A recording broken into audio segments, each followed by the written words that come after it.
The lunch lady. I was always afraid of the lunch lady when I was a kid. I don't know why. Maybe it was the toxic stench of her breath, or the dead look in her eyes, or the unkempt hairs dangling off her chin.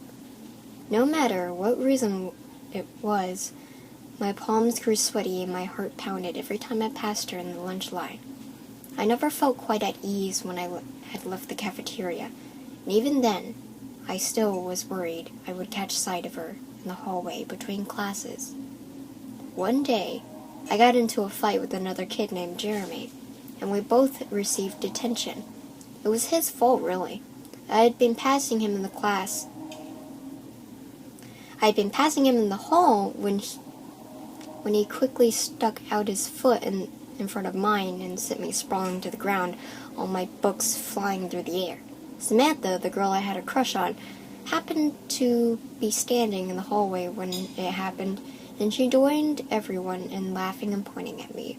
My rage got the best of me, and Jeremy and I were soon throwing punches at each other. After the teachers broke up our fist fight, we were sent to the principal's office. Long story short, I would be spending my Saturday at school filling out worksheets instead of playing video games with my friends. Saturday came and my mother, rather unpleased to be up so early, dropped me off outside the school doors at 8 in the morning. I walked in and found my way to room 126, where detention was always held.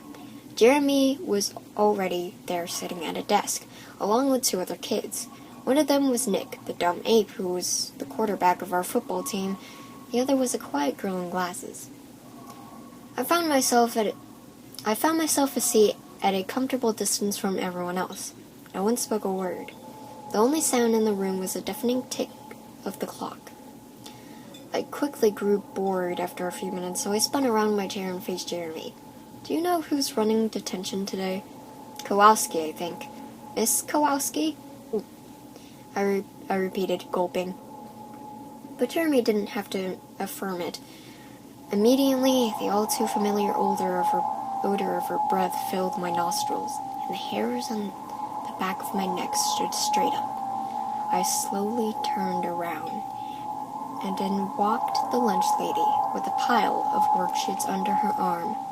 "Now you two listen," she commanded in her thick accent.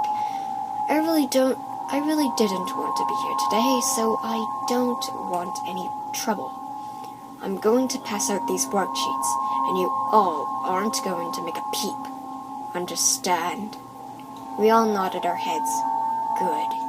The first moment something goes wrong, one of you is going in the oven.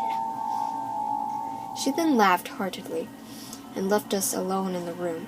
I shuddered as I tried to shake off the image of her hairy chin and her flabby arms. We all sat silently in the room for about 45 minutes, filling out our worksheets. The lunch lady still hadn't returned by that time, so we then took the risk of chatting quietly. That lunch lady must be the ugliest thing alive I've ever seen. Jeremy chuckled. "I bet she's so hairy, when you take off her pants you can't tell whether she's a man or a woman." Nick replied, snorting. No one laughed. "She hasn't even come back once to check on us," Jeremy continued. "I bet she just went home as soon as she left the room. Come on, we should see if we can sneak out."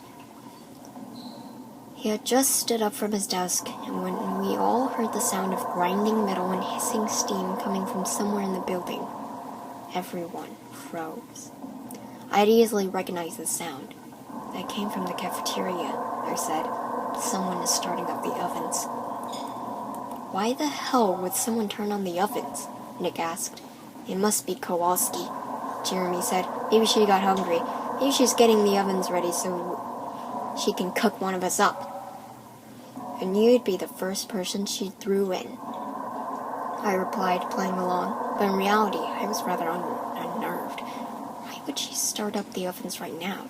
Surely she could have just packed a lunch. Maybe she actually enjoyed enjoyed eating the greasy shrimp and cardboard pizza she always served for lunch.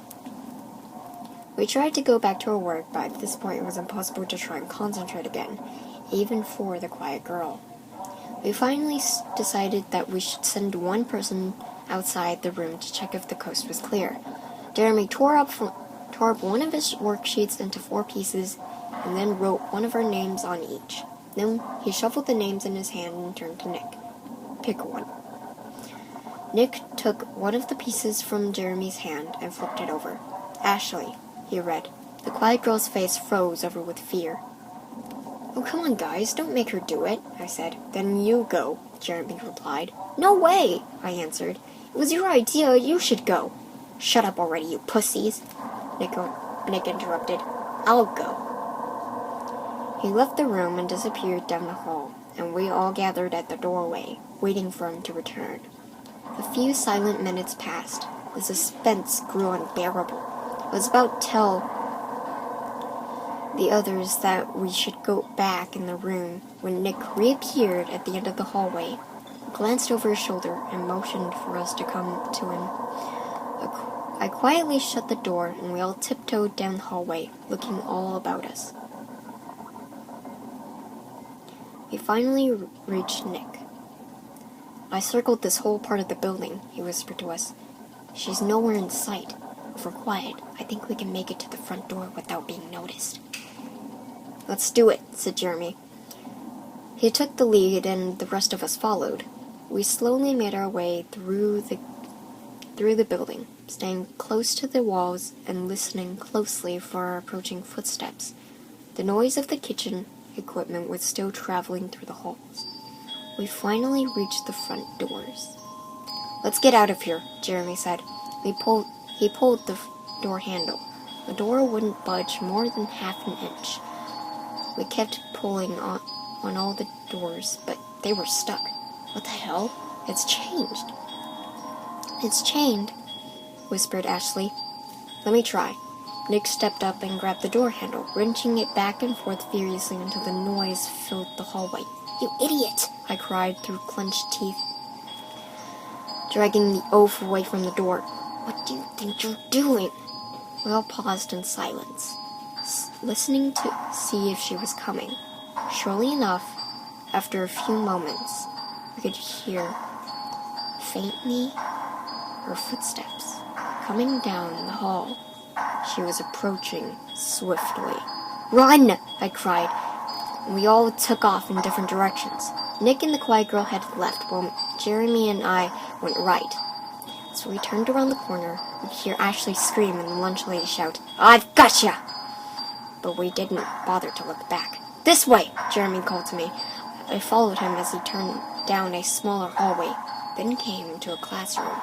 We can hide in here. We dashed inside the classroom and looked around frantically for hiding places. Jeremy dove under the teacher's desk, while I took my chances behind the cabinet in the corner. Then we waited in silence. For a few minutes, we didn't hear anything but the pounding of our own hearts. Still, we thought it was best to wait it out a little longer. After a while, we heard someone coming down the hallway. At first, we could only hear a faint mumbling, too quiet to distinguish. We froze. The voice drew closer. Jeremy? Adam? Guys, where are you? Jeremy? Jeremy got up from under the desk and opened the door. Nick, get in here! Nick hurried inside, and Jeremy locked the door. Then we all crouched down behind the teacher's desk. Guys, you won't believe it, Nick whispered, catching his breath. I saw her get Ashley. She grabbed her arm and she tried to run, but then she hit her over the head with a wrench and was dragging her body down the hallway and keep it down. I hissed. You said what? She knocked her out or killed her. I don't know, but then she was just dragging her body down the hallway towards the cafeteria, and the blood was all over the floor. And then I came to find you guys. You're saying Kowalski hit the girl over the head, then dragged her to the cafeteria? That's exactly what happened. I was lucky she didn't see me, though. I need to get out of here, now. I need to get to a room with windows, I said. We can break out. Forget it, Jeremy interrupted. I've seen guys try to break through glass like this, and unless one of you guys has a sledgehammer, we're not going anywhere. There's only one other way out of this school, and that's through the back doors. But that's right next to the cafeteria, I said, completing Nick's sentence. It's the only chance we got, said Jeremy. We can do it if we're quiet. Let's go, I replied. No time to lose. We opened the door and looked up and down the hallway. Follow me, whispered Jeremy. We crept down the hall and making our way towards the cafeteria. We were about halfway there when Miss Kowalski's voice came resounding through the building over the intercom. Hello there. Her accent was even more obvious coming out of the speakers. I see you have left your room. That is unfortunate. However, I promise that there will be no consequences if you simply return to 126. Ashley is waiting for you there. Ashley, we have to help her, Nick cried. Forget it, she's dead, said Jeremy. We need to get out of here. You didn't see what I saw, Nick said. This woman is insane. We have to save her. Nick bolted down the hallway. Nick, what are you doing? I shouted. I tried to run after him, but Jeremy held me back. No, Adam, let him go. We need to leave now. What an idiot, I muttered as we dashed through the halls. Within a minute, we heard Nick give out a spine-tingling scream. I felt sick to my stomach. Hurry, shouted Jeremy. We're almost there. We blitzed through the halls. I grew nauseous, and it was becoming hard to maintain my balance. The hallway started spinning in front of me. Come on, we're almost there!